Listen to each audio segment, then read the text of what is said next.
हमारे YouTube channel BHU educate 24/7 में आपका स्वागत है। पिछले वीडियो में हम लोगों ने वेद वाङ्मय के संदर्भ में वेदों का परिचय हम लोगों ने देखा था।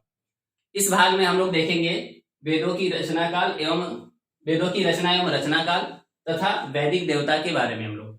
इसके बाद हम लोग बात करेंगे ये टॉपिक पर हम लोग बात करेंगे। उससे पहले पिछले वीडियो से संबंधित हम आपसे मात्र 5 प्रश्न पूछ रहे हैं ताकि आपको अपने आप में मूल्यांकन हो पाए, आत्म मूल्यांकन, कि आपने पिछले वीडियो में कितना पढ़ा है, कितना उस चीज को समझा है। तो हमारा पहला प्रश्न है, कति विकृतयः सन्ति।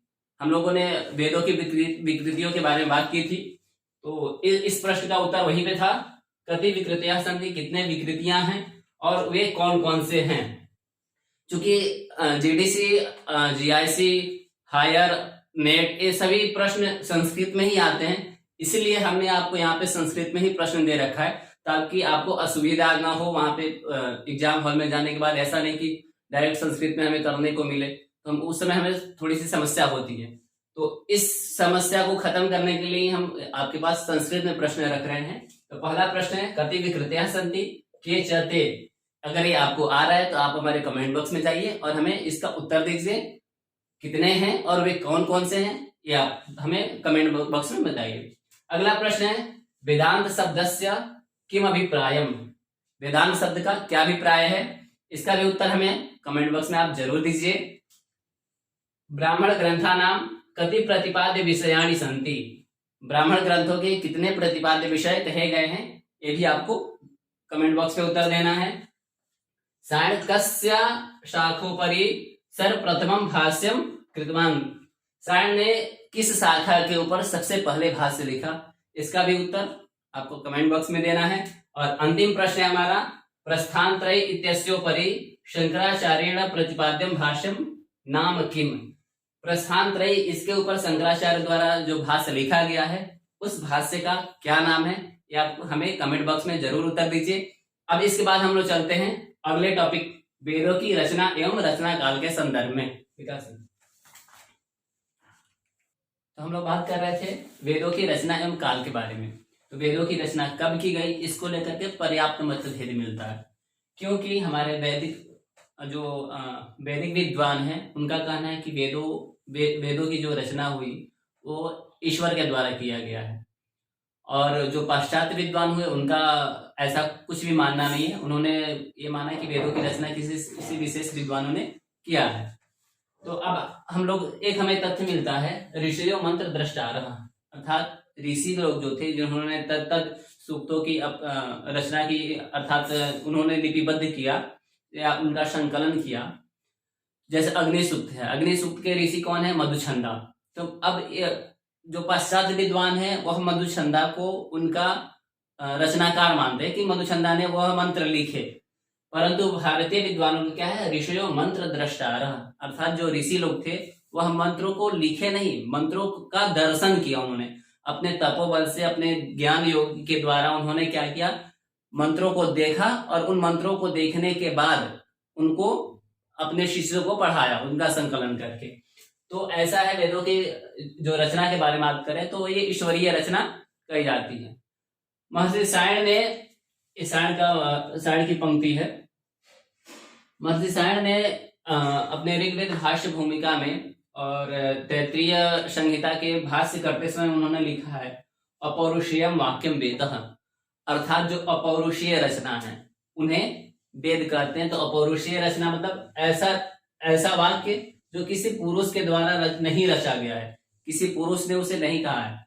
ईश्वरीय कृत रचना को, ईश्वरीय कृत वाक्य को वेद कहते हैं। इस प्रकार क्या है कि हमारे भारतीय विद्वान और पाश्चात्य विद्वान में किंचित मताभेद के अनंतर ये सिद्ध होता है कि वेदों की रचना। अब आते हैं वेदों की रचना काल के विषय में कि उनका काल क्या है। तो इस संदर्भ में हम लोग सबसे पहले पढ़ेंगे पाश्चात्य विद्वानों का। यहाँ से अच्छा, एक चीज और है कि सायण ने अपने तैत्तिरीय संहिता के भाष्य के ही संदर्भ में एक और अच्छा श्लोक उद्धृत किया है, जिससे हमें यह प्रमाण मिलता है कि वेद ईश्वरीय रचना ही है। कि उन्होंने लिखा है, यस्य निःश्वसितं वेदा यो वेदेभ्योऽखिलं जगत् निर्ममे तमहं वंदे विद्या तीर्थ महेश्वरम। अर्थात इसका अर्थ क्या है, यस्य निःश्वसितम वेद, अर्थात जिसका निश्वास अर्थात श्वास प्रश्वास ही क्या है, वेद है। अर्थात ईश्वर का निश्वास क्या है, वेद है। ये प्रश्न आ सकता है कि ईश्वर का निश्वास किसे करते हैं, तो ईश्वर का निश्वास क्या है, वेद है। दूसरा क्या है, यो वेदेभ्यो अखिलम जगत निर्ममे, यहां तक अन्वय आएगा।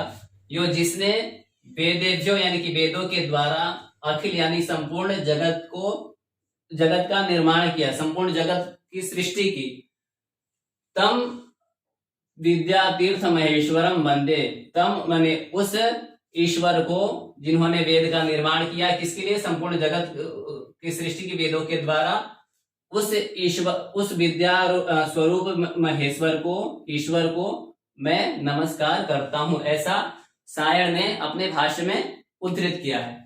तो इस प्रकार हम सायण के इस पंक्ति से भी हम यह निकाल सकते हैं कि वेदों के जो रचनाकार थे वह ईश्वर थे, न कि कुछ लोगों का कहना है कि वेदों की रचना आर्य ने किया।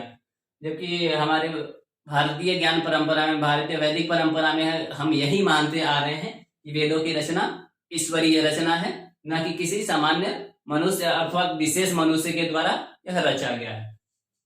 अब इनके काल के बारे में हम लोग देखते हैं। तो काल क्या है कि हम सबसे पहले पाश्चात्य विद्वानों का मत देखते हैं। तो पाश्चात्य विद्वानों के मत में क्या है, सबसे पहले आते हैं मैक्स मूलर। ये रचनाकार हम थोड़ा इस दृष्टि से भी लिखे हैं कि आपको आसानी से याद हो जाए, तो इसी क्रम से मैंने इसे लिखा है। तो सबसे प्रमुख है मैक्स मूलर। मैक्स मूलर क्या करते हैं, सबसे पहले कि मैक्स मूलर ने विशेष आधार जो बनाया वो बौद्ध को लेकर के बनाया, बौद्ध दर्शन को लेकर के। क्योंकि बौद्ध ने क्या किया है, अहिंसा का विरोध किया है, हिंसा का विरोध किया है, अहिंसा का समर्थन किया है। तो हिंसा के विरोध के लेकर के क्या है कि वेदों में क्या है, यज्ञों के संदर्भ में अनेक जगहों पर पशु बलि दिए जाने की, पशुमेध यज्ञ इत्यादि में पशु बलि दिए जाने का उल्लेख मिलता है। तो उनके विरोध में जो बौद्ध मत थे, उन्होंने क्या किया कि अहिंसा का प्रसार किया। तो अगर बौद्ध का हम अगर देखें तो महात्मा बुद्ध का समय जो है वो 550 ईस्वी से अर्थात 553 ईस्वी से 463 ईस्वी के आसपास ये समय है ईसा पूर्व में। तो अर्थात हम ये कह सकते हैं कि जो छठी ईसा पूर्व की बात करें तो ये बौद्ध है अर्थात। और मैक्स मूलर ने बौद्ध के आधार पे ही वेदों के रचना काल का विभाजन किया। तो इस प्रकार ये दिखाई देता है कि बौद्ध से पूर्व वेदों का निर्माण हो चुका था, तभी तो इन्होंने हिंसा का विरोध करके अहिंसा का मार्ग संचयन किया। तो इस आधार पे मैक्स मूलर ने पहले क्या किया कि वेदों के समय के बारे में 4 विभाजन कर दिया। वह 4 विभाजन छांदस काल, मंत्र काल, ब्राह्मण काल और सूत्र काल के रूप में दिखाई देता है। तो छंदस काल में क्या हुआ कि छंदस काल का इन्होंने समय जो बताया है वो 1000 से 1200 ईसा पूर्व बताया है। तो 1000 से 1200 ईसा जो पूर्व की बात करें तो उस समय केवल मंत्र, जो मूल मंत्र थे, उन्हीं की रचना की गई। वही छंदस काल में इन्होंने बताया कि छंदस काल में क्या हुआ कि 1000 से 1200 ईसा पूर्व में केवल मंत्रों की रचना हुई। वही कुछ ही मंत्रों का उनका संकलन नहीं हुआ, उनका क्या हुआ इसके बारे में उन्होंने कुछ नहीं कहा है। उसके बाद उन्होंने द्वितीय विभाजन किया है मंत्र काल। मंत्र काल का समय उन्होंने बताया है 800 ईसा पूर्व से 1000 ईसा पूर्व तक। तो इस बीच में उन्होंने क्या किया, मंत्रों की रचना किया और इन मंत्रों के अतिरिक्त कुछ ब्राह्मणों की रचना हुई, इन्होंने ऐसा माना है। तो उन मंत्रों में तो संहिताओं और इसके अतिरिक्त कुछ ब्राह्मण ग्रंथों की इसमें रचना उन्होंने 800 से 1000 बीसी के में इन्होंने स्वीकार किया है। तीसरा इन्होंने जो माना है ब्राह्मण काल में इन्होंने ब्राह्मण ग्रंथों की रचना, शतपथ ब्राह्मण, ऐतरेय ब्राह्मण, कौशिकी ब्राह्मण इत्यादि रचनाओं का इन्होंने समय माना है। इसके बाद इन्होंने सूत्रकाल में इन्होंने क्या माना है कि 400 से 600 ईसा पूर्व में सूत्रों की रचना हुई। सूत्रों की बात करें तो जैसे कल्प है, कल्प के 4 भेद हैं, श्रोत्र सूत्र, गृह सूत्र, धर्म सूत्र और शूल्ब सूत्र। तो इन्हीं सूत्रों के बारे में बात करते हुए कहते हैं कि इनकी रचना जो हुई वो 400 से 600 ईसा पूर्व में हुई। परंतु एक बोगास कोई शिलालेख हमें प्राप्त होता है 1906 ईस्वी में। 1906 ईस्वी में ह्यूगो विंकलर द्वारा एशिया माइनर में एक खुदाई हुई और उसके तहत हमें मिला वहां पे बोगासकोई शिलालेख। इस शिलालेख में वैदिक देवताओं के बारे में वर्णन मिलता है। वैदिक देवताओं के बारे में वर्णन मिलता है। जब इस शिलालेख का हमें पुरातात्विक सर्वेक्षण किया गया तो पूरा एक मैं आपको बात बता दूं कि पुरातात्विक सर्वेक्षण जो होता है उसपे जो वास्तविक चीज होते हैं उनका वास्तविक काल निर्धारण उसके द्वारा किया जाता है, जिसको मापने की एक विधि है कार्बन डेटिंग सी। ये सामान्यतः जीके-जीएस के क्वेश्चन में आ जाता है कि पुरातत्व सर्वेक्षण को किस के काल को निर्धारण किस आधार पर किया जाता है। उस यंत्र का क्या नाम है? तो कार्बन डेटिंग सी। तो इसके द्वारा जब उसकी जांच की गई कि इसका वास्तविक समय क्या है तो वह समय हमें मिला 1400 बीसी, यानी कि 1400 ईसा पूर्व वेदों की रचना इन्होंने उस बोगासकोई शिलालेख के तहत, क्योंकि उसमें वर्णन है देवताओं का, अर्थात उससे पहले रचना हो चुकी थी तभी तो उसमें वर्णन है।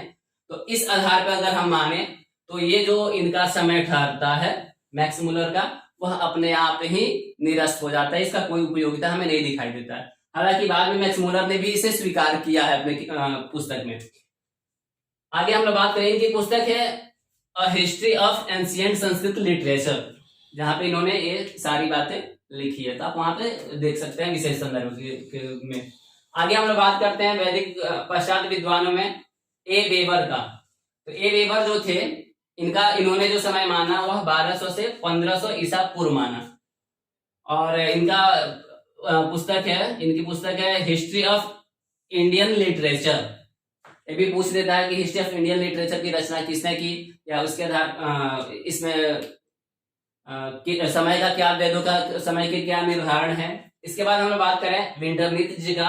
विंटरनित्ज ने क्या किया है कि 1500 से 2500 बीसी इन्होंने ईसा पूर्व इन्होंने समय वेदों के काल निर्धारण किया है। इनकी रचना है इंडियन लिटरेचर। इसके बाद इसके अतिरिक्त हम लोग बात करें तो एक बता दें कि ये चीज कई जगहों पे, जैसे डॉक्टर कपिल देव द्विवेदी की वैदिक साहित्य एवं संस्कृति है, उसमें यह समय 500 से 2500 ईस्वी ईसा पूर्व दिया हुआ है। तो इसको थोड़ा सा आप स्वयं भी देख सकते हैं कि अगर आता है तो इसको ध्यान में रखेंगे कि इसका क्या उत्तर लगाएं। और जो डॉक्टर बलदेव उपाध्याय का है उसमें ये दिया है, तो आप स्वयं इस चीज को अपने तार्किक मतों द्वारा पुष्ट कर सकते हैं। आगे हम लोग बात करें डॉक्टर याकोबी की। इनको याकोबी जैकोबी दोनों बोला जाता है, क्योंकि जो अंग्रेजी में लिखा जाता है वह ऐसे लिखा जाता है, तो इनको जैकोबी भी पढ़ते हैं और याकोबी भी पढ़ते हैं। तो इन्होंने समय जो माना वह ज्योतिष के आधार पर अगर वेदों के काल निर्धारण को लेकर के बात करें तो भारतीय विद्वान में हमें तिलक का नाम आता है, लेकिन अगर पश्चात विद्वानों में बात करें तो इन्होंने डॉक्टर याकोबी ने किया है। लेकिन उन्होंने जो किया है वह ज्योतिष के ध्रुव तारा के आधार पर किया है। ध्रुव तारा का क्या कंसेप्ट है, तो विवाह के समय जो पत्नी को पति दिखाता है कि ध्रुव ताराम पश्य, मतलब ध्रुव तारा को देखो, इसको साक्षी मान करके हम लोग अपना दाम्पत्य जीवन प्रारंभ कर रहे हैं। तो इस आधार पर इन्होंने ध्रुव तारा की गणना के आधार पर इन्होंने जो समय माना वह है 2500 से 4500 ईसा पूर्व। इस प्रकार हम लोग अगर देखें तो यहाँ से 1000 से 1200 ईसा पूर्व, 1200 से 1500, 1500 से 2500 और 2500 से 4500 ईसा पूर्व, ये पश्चात विद्वानों का काल, वैदिक काल निर्धारण है। अब आते हैं हम लोग भारतीय विद्वानों के काल निर्धारण के क्रम में। अब हम लोग बात कर रहे थे भारतीय विद्वानों के द्वारा जो वेदों के रचना काल माना गया उसके संदर्भ में। तो इसमें सबसे पहले आते हैं अविनाश चंद्र दास। अविनाश चंद्र दास ने वेदों का रचना समय भूगर्भ विज्ञान के आधार पर, यानी कि जियोलॉजी के आधार पर इन्होंने माना है क्या, 2500 ईसा पूर्व। 2500 ईसा जियोलॉजी में होता क्या है कि उत्खनन इत्यादि के द्वारा जो तत्व प्राप्त होते हैं उसी का सर्वेक्षण किया जाता है, उन्हीं तत्वों का काल निर्धारण इत्यादि किया जाता है। तो इसके आधार पर इन्होंने क्या किया, 2500 ईसा पूर्व समय माना। मैंने इसलिए एक क्रम से लिखा ताकि आपको याद रखने में काफी आसानी हो। जैसे पीछे हम लोगों ने बात किया था मैक्स मुलर, इत्यादि का, कि आप आसानी से क्रमशः याद कर सकते हैं कि 1000 से 1200, 1200 से 1500, 1500 से 2500 ईसा पूर्व, 2500 से फिर 4000, 4000 और एक 2500, 4000 से 6000। तो ये क्रम जैसे वहां था वैसे ही यहाँ पर भी क्या है कि अविनाश चंद्र दास ने 2500 ईसा पूर्व वेदों का काल निर्धारण माना है। इसके बाद हम लोग बात करेंगे बाल गंगाधर तिलक के बारे में। ये टॉपिक सबसे ज्यादा महत्वपूर्ण है, बाल गंगाधर तिलक, क्योंकि इनका प्रश्न इस पोर्शन से हमेशा प्रश्न पूछ दिया जाता है और अधिकांश परीक्षाओं में इससे प्रश्न आते हैं, निश्चित रूप से आते हैं। इसलिए यह जानना अति आवश्यक है कि बाल गंगाधर तिलक ने वेदों का समय क्या माना, ये पूछ देता है, जो कि 4000 से 600 ईसा पूर्व। कभी कभी इसको उलट करके भी देता है कि 6000 से 400 ईसा पूर्व, तो ये 4000 ईसा पूर्व। तो ये चीज आप इसको ध्यान दीजिएगा। और एक इससे प्रश्न आता है कि बाल गंगाधर तिलक ने जो वेदों की रचना काल निर्धारण किया वह किसके आधार पर किया है, तो ज्योतिष के आधार पर उन्होंने रचना काल का माना है। इसी को अनेक प्रकार से भी प्रश्न पूछ दिए जाते हैं, जैसे ज्योतिष के आधार पर वेदों को काल निर्धारण करने वाले विद्वान कौन है, वहां पे आपके पास 4 ऑप्शन मिलेगा, तो उसमें बाल गंगाधर तिलक है। ठीक है, आगे हम लोग चल रहे हैं क्या कि इन्होंने जो माना है ये 4000 से 6000, ये केवल यज्ञीय प्रमुख मंत्रों को ही लेकर के इन्होंने ये माना है। और इन्होंने ये जो समय है काल निर्धारण, उसके संदर्भ में इन्होंने 4 क्रमशः उसका प्रक्रिया माना है कि इन प्रक्रियाओं के द्वारा संपूर्ण वेद का निर्माण हुआ। उन प्रक्रियाओं के तहत हम लोग देखेंगे कि क्या है। सबसे पहला इन्होंने जो माना अदिति काल का इन्होंने समय जो माना वही 4000 से 600 ईसा पूर्व, और इसी को तिलक का मूल समय काल समझा जाता है कि बाल गंगाधर तिलक ने जो वेदों के रचना काल का समय जो माना वह 4000 से 600 ईसा पूर्व, जो कि अदिति काल वाला ही है, जिसमें प्रारंभिक मंत्र लिखे गए। उसके बाद आते हैं मृगशिरा काल। मृगशिरा काल में क्या है, इसका समय है 2500 से 400 ईसा पूर्व, सॉरी 4000 ईसा पूर्व, 2500 से 4000 ईसा पूर्व इन्होंने माना है। इसमें ऋग्वेद के प्राय सूक्त लिखे गए, सभी वेदों के नहीं, ऋग्वेद के अधिकांश सूक्त जो सामान्यतः अगर माना जाए तो दूसरे मंडल से लेकर के 8वें मंडल तक, ये जो है सर्वाधिक प्राचीन ऋग्वेद में भी है। पहले मंडल, 9वें मंडल और 10वें मंडल ये बाद में जोड़ा गया है, ये अधिकांश विद्वानों का मानना है। तो इसमें ऋग्वेद के जो प्राय सूक्त हैं वह मृगशिरा काल में लिखा गया। इसके बाद आते हैं कृत्तिका काल। कृत्तिका काल में 400 से 2500 ईसा पूर्व, इसमें संपूर्ण संहिताओं का संकलन हुआ। संपूर्ण संहिताओं मतलब ऋग्वेद, यजुर्वेद, सामवेद, अथर्ववेद, सभी वेदों के संहिताओं के जो उपलब्ध संहिता थे उनका संकलन हुआ। इन्होंने एक तिलक जी का मानना है। और जो सूत्र काल है 500 से 1400 ईसा पूर्व, तो 500 से 1400 ईसा पूर्व में इन्होंने क्या किया, सूत्र ग्रंथों का रचना माना है। सूत्र ग्रंथ अगर हम कहें तो जैसे कल्प है, कल्प के 4 भेद हैं, श्रौत सूत्र, गृह सूत्र, धर्म सूत्र और शुल्ब सूत्र। इसके बारे में हम लोग आगे वेदांग के प्रसंग में पढ़ेंगे, जब हम लोग 6 वेदांग अगले वीडियोज में जब हमारे आएंगे तो उसमें हम लोग पढ़ेंगे 6 जो वेद के अंग है, शिक्षा, कल्प, व्याकरण, निरुक्त, ज्योतिष, छंद, तो इनके बारे में हम लोग आगे पढ़ेंगे। वहीं उसी में कल्प के 4 वेद कहे गए हैं। तो इनकी रचना भी इन्होंने सूत्रकाल में यानी कि 500 से 1400 ईस्वी के ईसा पूर्व के बीच में इन्होंने माना है। दूसरा दर्शन, अधिकांश दर्शनों की रचना जैसे ब्रह्मसूत्र इत्यादि की रचना, ब्रह्मसूत्र हो गया या फिर योग सूत्र हो गया, तो इन सब सांख्य सूत्र हो गया, इन सब की रचना भी ये इन्हीं के काल में मानते हैं। वेदांग की रचना, व्याकरण, छंद, निरुक्त, ज्योतिष इत्यादि की भी रचना इन्होंने इसी समय माना है कि 500 से 1400 ईसा पूर्व इन सभी ग्रंथों की रचना हुई है। तो ये बाल गंगाधर तिलक का जो मत है वो बहुत ही ज्यादा महत्वपूर्ण है, तो ये हमें जरूर ही याद रखना है। इसके बाद हम बात करें सायण के बारे में, तो सायण ने क्या किया है कि सृष्टि के आरंभ में ही वेदों का वो माना है कि सृष्टि के आरंभ से ही वेद है, इन्होंने अपना मंगलाचरण में भी कहा है, जैसा कि हमने प्रारंभ में बताया था।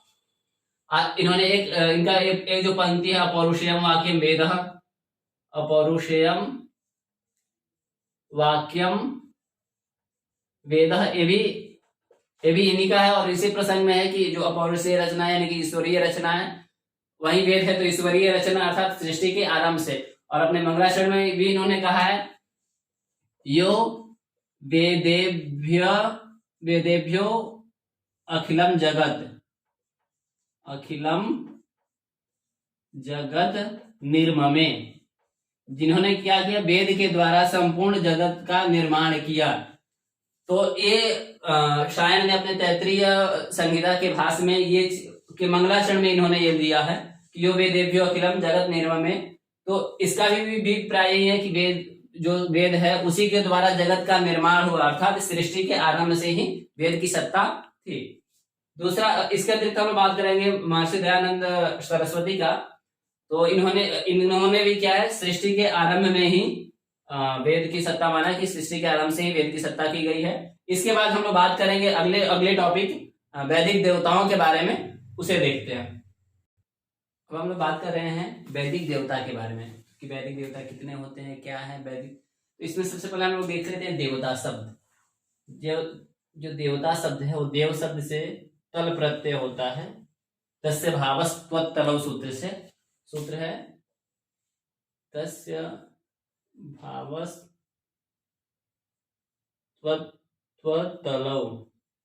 यानी कि भाव अर्थ में उसका भाव, इस अर्थ में त्व और तल प्रत्यय होता है।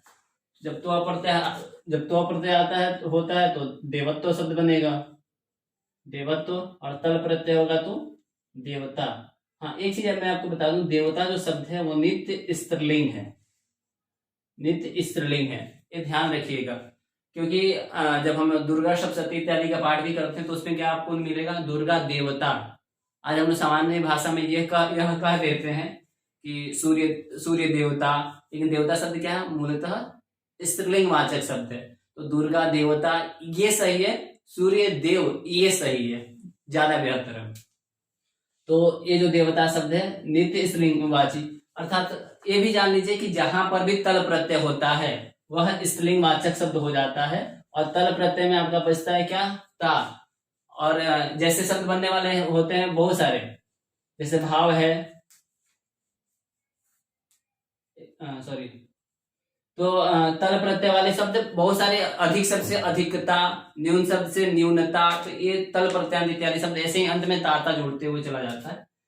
तो ये जो देवता शब्द है अर्थात इस नित्य स्त्रीलिंगवाचक है, ये ध्यान रखिएगा। ये प्रश्न पूछ दिया जाता है कि देवता शब्द का लिंग क्या है, तो देवता शब्द का लिंग स्त्रीलिंग है, पुल्लिंग नहीं लगा दीजिएगा।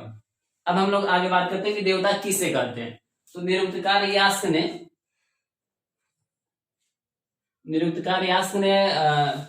इसका निर्वचन दिया है अपने निरुक्त में, देवो दानाद वा दीपदानाद वा द्योतनाद वा द्योस्थानो भवतीति वा, अर्थात देवता उसे कहते हैं जो दानाद वा, यानी कि जो दूसरों को कुछ देता है, यानी कि जो भी उसके पास याचक करता जाते हैं उसको जब वो कुछ देने वाला होता है या अपने याचकों को जो देने वाला होता है उसे देवता कहते हैं। दूसरा क्या है, दीपदानात्वा, जो स्वयं को प्रकाशमान करता है, स्वयं से ही प्रकाशित होता है, उसे देवता कहते हैं। दूसरा द्योतनादवा, अर्थात दूसरों को भी प्रकाशित करता है, उसे देवता कहते हैं। और जो द्युस्थानो भवती तिवा, यानी कि जो द्यु स्थान में रहने वाला है उसे देवता कहते हैं। अर्थात ये इसका तात्पर्य हो जाता है कि जो दूसरों को देता है, स्वयं में प्रकाशित होता है और दूसरों को भी प्रकाशित करता है, तथा द्यु स्थान में रहने वाला जो है उसे देवता कहते हैं। ये निरुक्तकार का निर्वचन है। अब ये देवता कितने हैं, तो इसको लेकर के अनेक भ्रांतियां हैं। 33 कोटि देवता हैं, 33 है, कितने हैं, प्रमुख 3 ही देवता हैं, इस प्रकार के। तो अब एक हम लोग ऋग्वेद में एक पंक्ति मिलती है, एकम सद्विप्रा बहुधा वदन्ति। ये ऋग्वेद में है, एकम सद्विप्रा बहुलम वदन्ति, यानी कि एकम देवता कितने हैं, जो देव हैं वह एकमात्र ही हैं और उसमें सद्विप्रः बहुलम वदन्ति, जो सद्विप्र हैं यानी कि जो विद्वान लोग हैं उनके अनेक अनेक स्वरूपों को लेकर के उनको अनेक प्रकार से बताते हैं।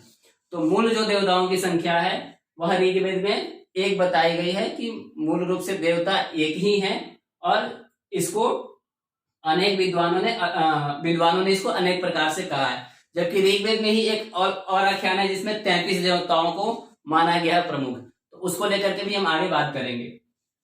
ठीक है, तो ये अगर बात करें कि मूल देवताओं की संख्या कितनी है, तो मूल देवताओं की संख्या ऋग्वेद के अनुसार एक है। वो कौन है? तो वह ब्रह्म है, और ब्रह्म को ही मूल देवता माना जाता है। अब इसके बाद हम लोग बात करें, जो अभी हम बात कर रहे थे कि ऋग्वेद में ही 33 देवताएं बताए गए, तो ये ऋग्वेद के 33 देवता है। वो 33 देवता कौन कौन से हैं? तो स्थान भेद से हैं कि इस पृथ्वी स्थान पर रहने वाले प्रमुख 11 देवता हैं, अंतरिक्ष स्थान में रहने वाले 11 देवता हैं, और द्यू स्थान में रहने वाले 11 देवता हैं। तो 11 11 11 तीनों लोकों में 11 11 रहने के कारण इनकी संख्या 33 हो जाती है। इसी को पुराणों में क्या है, 33 कोटि देवता कहा गया है। अब 33 कोटि का मतलब यहाँ कोटि शब्द का मूल संख्यावाचक करेंगे तो करोड़ हो जाएगा। तो क्या सच में 33 करोड़ देवता हैं? तो नहीं, 33 करोड़ देवता नहीं है, क्योंकि यहाँ पे कोटि शब्द जो है वह करोड़ के वाचक, संख्यावाचक न होकर के क्या है, प्रकार के वाचक है। 33 प्रकार के देवता है, न कि 33 करोड़ देवता है। तो वह 33 प्रकार के जो देवता कौन कौन से हैं? तो वही 11 पृथ्वी स्थानीय, 11 अंतरिक्ष स्थानीय और 11 द्यू स्थानीय। शतपथ ब्राह्मण और ऐतरेय ब्राह्मण में भी 33 देवताओं की संख्या मानी गई है, लेकिन इसमें थोड़ी सी भिन्नता है। थोड़ी सी भिन्नता ये है कि इसमें 11 रुद्र, 12 आदित्य, 8 वसु, 1 प्रजापति और 1 इंद्र, ये कुल 33 देवता माने गए हैं। इंद्र और प्रजापति के स्थान पे द्यू मुख्य रूप से माने गए हैं, और क्वचित आपको अन्य देवता का भी नाम यहाँ पे उल्लेख मिल जाता है। तो कुल 33 देवता जो शतपथ ब्राह्मण के अनुसार है वह 11 रुद्र, 12 आदित्य, 8 वसु, 1 प्रजापति और 1 इंद्र, ये प्रमुख 33 देवता है। अब निरुक्त काल में भी जो देवताओं का उल्लेख किया है वह अनेक प्रकार से किया, उन्होंने स्थान भेद से किया है। निरुक्त काल में स्थान भेद की अगर बात करें कि स्थान यानी कि ये जो देवता है वो किस किस स्थान पर रहते हैं उनको लेकर के, तो इन्होंने 3 स्थान माना, पृथ्वी स्थान, अंतरिक्ष स्थान और द्यू स्थान। इन तीनों स्थानों पे देवता रहते हैं, इसलिए 3 स्थान भेद से अलग अलग इन्होंने कर दिया। लेकिन अगर इनकी प्रमुखता की भी बात किया जाए तो इन्होंने 3 ही कहा है कि अग्नि पृथ्वी स्थानीय इन्होंने कहा है, अग्नि पृथ्वी स्थानीय। दूसरा इन्होंने कहा है वायुर रिंद्रो व अंतरिक्ष स्थानीय, अंतरिक्ष स्थानीय। वायु अथवा इंद्र ये कहा है अंतरिक्ष स्थानीय है। और तीसरा क्या है सूर्योद्यू स्थानीय, सूर्योद्यू स्थानीय यानी कि जो सूर्य है वो कहाँ है, कहाँ निवास करते हैं, तो द्यू स्थान में। तो इन्होंने 3 प्रमुख देवता माने हैं, और इनका आधार क्या है, क्योंकि ये हमारे प्रत्यक्ष रहते हैं। आप अगर महसूस कर पाए या देख पाए तो हमेशा ये आपके प्रत्यक्ष में रहने वाले देवता है। जैसे क्या है अग्नि आपके हमेशा प्रत्यक्ष में रहते हैं, आप देख सकते हैं अग्नि को, तो इसलिए इन्होंने देवता के रूप में प्रमुख देवताओं में स्वीकारता की है। दूसरा ना वायु अथवा इंद्र, वायु की बात करें तो हम श्वास प्रश्वास इत्यादि का संचार इसी के द्वारा होता है, तो इनकी प्रमुखता मान सकते हैं। इंद्र जैसे क्या है कि वर्षा, आदिकाल में जल का प्रमुख अगर स्रोत माना जाए तो वर्षा था, और वर्षा के ही देवता क्या है इंद्र, मेघ के देवता इंद्र कहे जाते हैं। तो इंद्र भी क्या हुए, हमारे प्रत्यक्ष देवता में हुए। और इसके अतिरिक्त हम लोग बात करें क्या सूर्य, तो सूर्य भी को भी हम देख सकते हैं, वो भी हमारे प्रत्यक्ष देवता है। तो इनके आधार पर इन्होंने 3 प्रमुख देवताओं की स्वीकार्यता दी है। और ये स्थान वैसे अन्य भी देवताओं को माने कि इन स्थान पर रहने वाले अन्य भी देवता हैं। वो अन्य देवता क्या है, जैसे पृथ्वी स्थान पर रहने वाले अग्नि, सोम, बृहस्पति, त्वष्टा, प्रजापति, विश्वकर्मा, नदियां ये हैं। अब अगर आपको करना हो तो बहुत आसानी से आप याद कर सकते हैं। जैसे क्या है, अग्नि पृथ्वी पर रहते हैं, हमें दिखाई देता है, हम उसे स्पर्श कर सकते हैं, महसूस कर सकते हैं। दूसरा सोम, सोम क्या है, एक वनस्पति है, हालांकि ये देवताओं की वनस्पति कही जाती है और ये एक मादक पदार्थ की तरह होता था। तो ये जो सोम है, अगर होगा भी तो कहाँ होगा, किसी न किसी जंगल या पर्वतीय क्षेत्र में और सभी के रूप में होगा।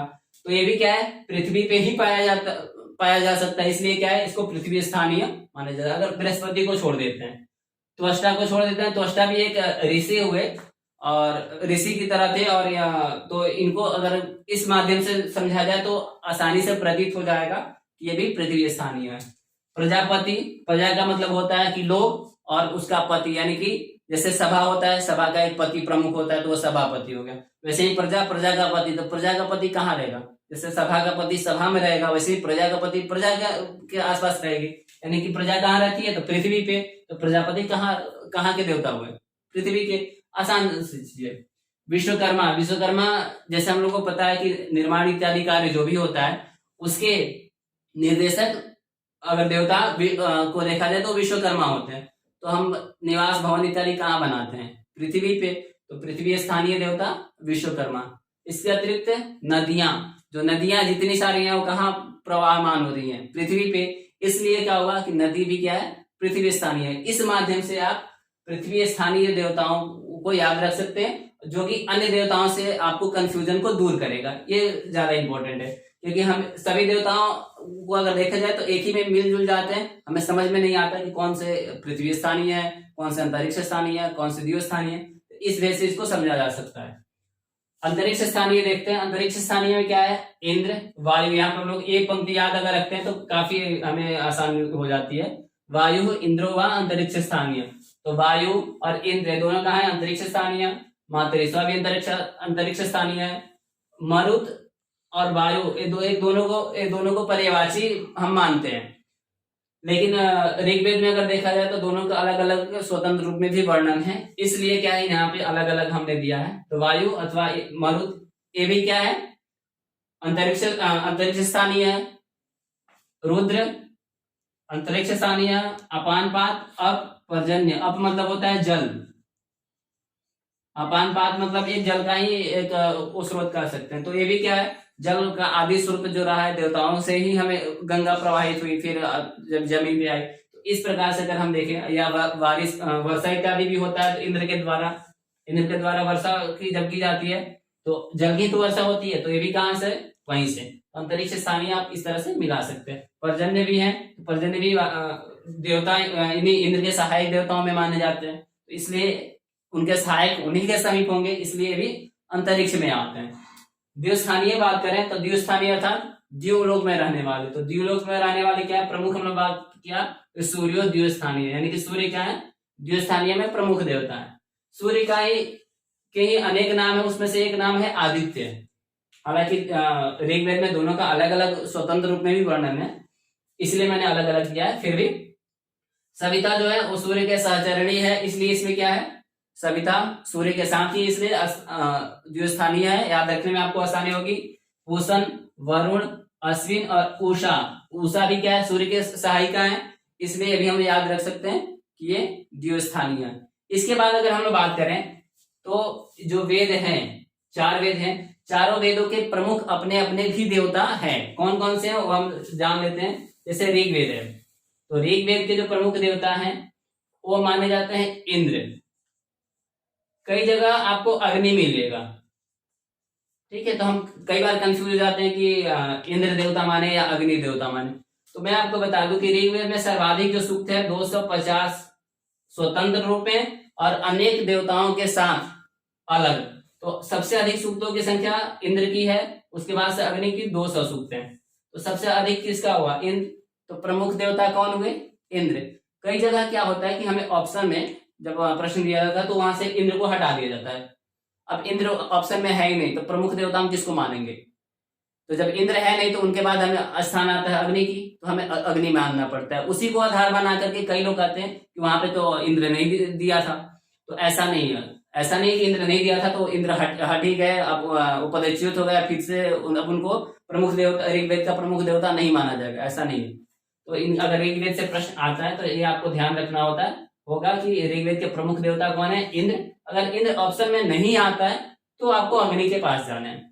इसके बाद हम आते हैं यजुर्वेद का। तो यजुर्वेद के प्रमुख देवता कौन है? तो वायु। सामवेद के कौन देवता है? सामवेद के सूर्य, ठीक है। और अथर्ववेद का सोम। ये वेदों के प्रमुख देवता हैं। इसलिए अब हम लोग अगले वीडियो में वेदांत के बारे में बात करेंगे। तब तक के लिए धन्यवाद। हमारे YouTube चैनल BHU एजुकेट 24/7 से बने रहिए और लाभ उठाइए। धन्यवाद।